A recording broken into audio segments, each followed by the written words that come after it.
Une enseignante du collège Jules Verne de Buxerolles a été agressée mercredi. À l'origine, une banale remarque inscrite par l'enseignante dans le carnet de correspondance de l'élève.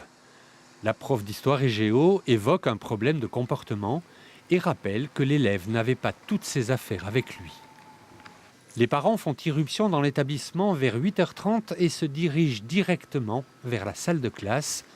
La mère a commencé à insulter l'enseignante et à l'accuser d'avoir tenu des propos racistes. Une scène de violence a suivi, que l'enseignante a accepté de raconter. J'ai demandé à une élève d'aller chercher le principal et pour lui faciliter le passage, je me suis levée pour ouvrir la porte et qu'elle puisse sortir. La maman lui a intimé l'ordre de rester.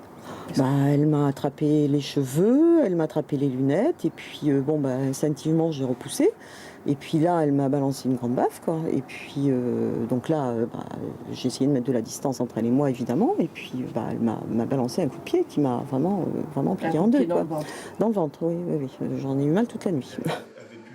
Les cours ont été interrompus et le principal s'est adressé aux élèves pour leur exposer la gravité des faits. On fait l'éloge de la différence dans l'établissement.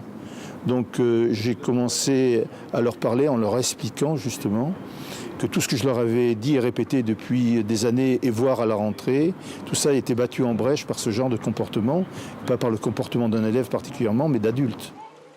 Jeudi, les enseignants n'ont pas assuré les cours. L'auteur présumé des faits, qui aurait également agressé un policier, a vu sa garde à vue prolongée afin de procéder à une expertise psychiatrique. Elle encourt jusqu'à 3 ans de prison.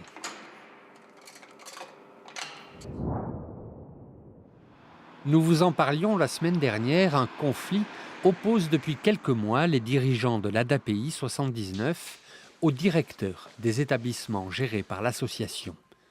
Mardi, son président a annoncé le non-renouvellement de son mandat car le directeur général avait proposé de démissionner. Si on continue comme ça, c'est l'ADAPI qui perd sa crédibilité, sa stabilité. Et puis il faut arrêter. Depuis 4 mois qu'on est dans ce processus de... Non, il faut arrêter. Il faut que quelqu'un fasse les frais. 17 centres, 2000 personnes handicapées, un budget de 75 millions d'euros. Depuis 3 ans, les bilans sont déficitaires. 13 millions d'euros sont versés par le département qui a commandé un audit sur la gestion des ressources.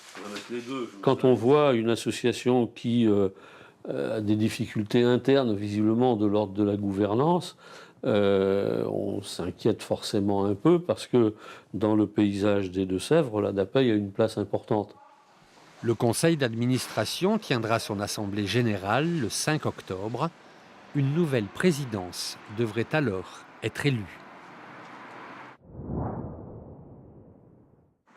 C'est l'un des plus gros chantiers de l'année à Angoulême, la mise en place du circuit des remparts, la course annuelle de véhicules historiques, un travail de plusieurs semaines. Et on règle les mises en place, les fermetures de rue et les mises en place de parking. Donc de plus les tribunes, tout ce qui arrive en dernier moment et au dernier jour. Le circuit des remparts, c'est tout ce week-end à Angoulême avec des expositions de vieilles voitures et des animations. La course elle-même durera toute la journée de dimanche.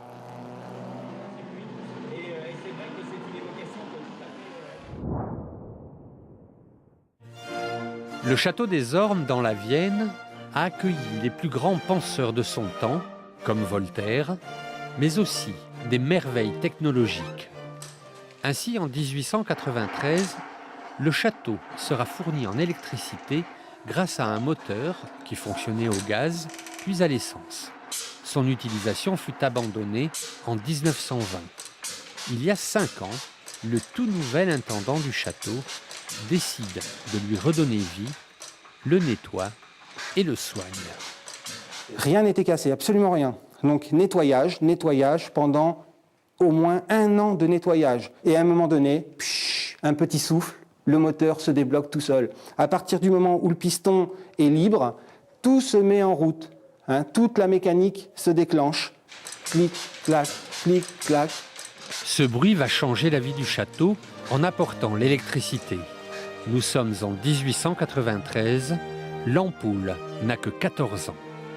Cette merveille de technologie sera visible au Château des Ormes tout le week-end à l'occasion des Journées du patrimoine. C'est la fin de signature. Bonne semaine à tous.